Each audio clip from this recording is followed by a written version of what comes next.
That's right. Welcome and welcome back, folks, to a Notre Dame keeps the quarterback recruiting momentum rolling that we've been begging for like 25 years. They're finally starting to do it the right way. Edition of the Always Irish Show.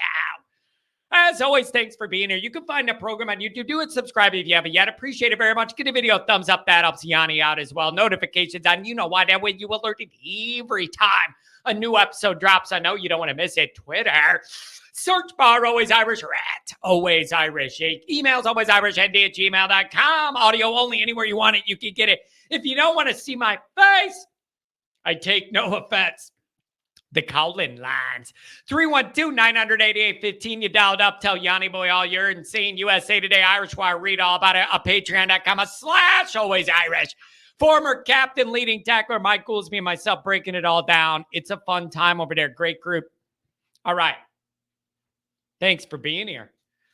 Notre Dame continues to make their former biggest weakness, in my opinion, on the roster a future strength with the commitment of 26 Class 4-star Noah Grubbs. Here's the thing, too, you guys. Where's he from? Where's he playing? Like, dude, this is the stuff that enters my brain. Look into this guy. Where's he from? Lake Mary, Florida. Lake Mary High School. Yeah, that checks out. That checks out because we happen to have a Mary nearby and a lake or two as well. Come on down, brother. It all lines up beautiful. Lake Mary, Florida. And then you come here and you got a Gold Mary overlooking lakes. I love it. Love it. Love the synergy. Here's what else I like. He's 6'4". I like that. Now he's skinny now, under 200 pounds. What did I see? 188, 187, something like that. So not a bunch of weight on it, but I like a 6'4" bigger frame to work with. I'm not trying to be rude, but I will never understand how anybody at Notre Dame could look at like Drew Pine and be like, yeah, that could be our starting quarterback. 5'4" and no exceptional gifts. Yeah, come on down, dude. Like, I just can't make it make sense. If you're going to be that small, you need to have Michael Vick's skill set or I'm not interested. Literally. Like, I'm not trying to be rude. I'm just saying, if you're going to go with a tiny little quarterback like Drew Pine is, he's got to have an elite skill set of speed or rocket arm or something. This ain't Wizard of Oz Munchkinland tryouts. You need a big dude. So I love that 6'4" frame to fill out and work with. Offers from Michigan, Ohio State, Miami, Oklahoma, Florida, Texas A&M, among others. Here's the takeaway.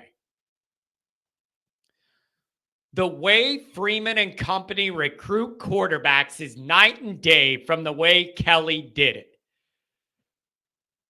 With these guys, especially the highly thought of ones, you must build early relationships with them and their people.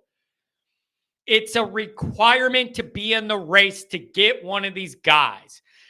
And this applies to every position group, but especially quarterbacks, because quarterbacks are just different.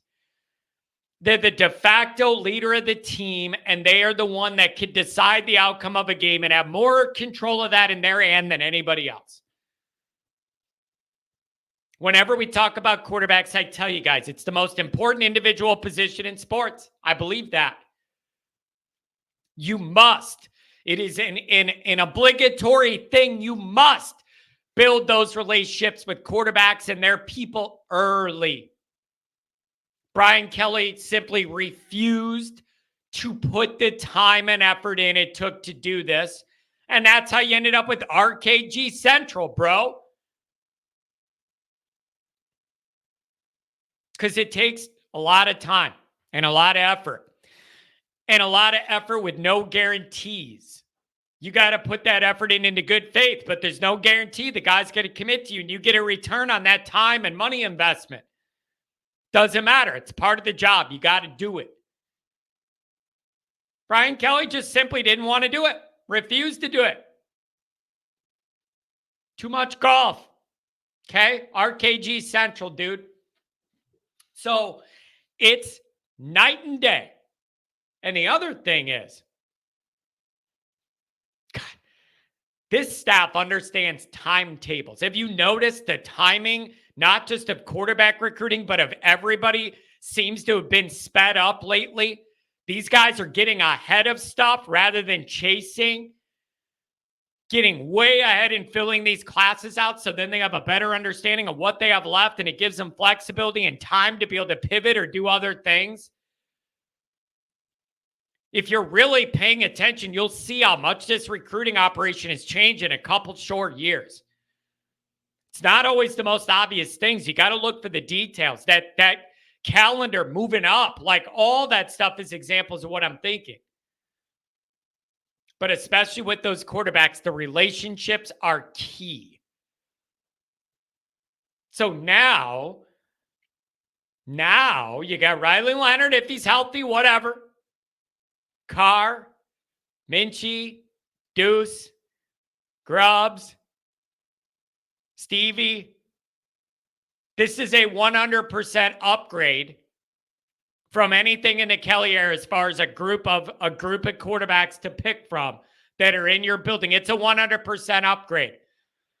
What it builds you is flexibility within your own program to hitch the wagon to the right guy and have that guy emerge. It's not all on one guy, and if he doesn't commit here, we're totally screwed. And even if he does commit here, if he's not good or gets hurt or something, then you behind him. This ain't that. This is a whole different ball game. This group's serious about recruiting quarterbacks, and they're actually doing it the right way. This staff actually has good quarterbacks that want to come play here. Imagine that. It's a lot of talk about, is it going to be Hart? Is it going to be Grubbs? I love that you even need to talk about which one to say yes to and which one to say no to if they both want to play for you. That's an upgrade. So I love to see Notre Dame realize this has been an issue at Notre Dame for a very long time. They've adapted and changed the timetables, the approach, the effort levels, just the flexibility to get in the mix with multiple four-star guys, like cut from the same kind of talent range.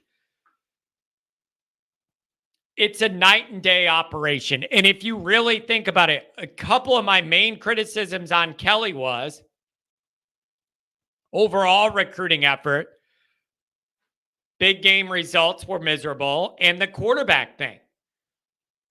We always ended up in a position where it's like, I don't even know if I like the guy that's probably going to start. And if he goes down, God help us. That's over, man.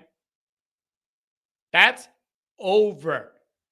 So this staff's doing a good job. So whoever deserves credit should get all the credit, whether it's Freeman, whether it's my own boy Gino the Bambino, Mikey Denbrock on the clock. I don't know. But whoever it is doing all this work, congratulations. Chad, whoever it is. Hey, Chad.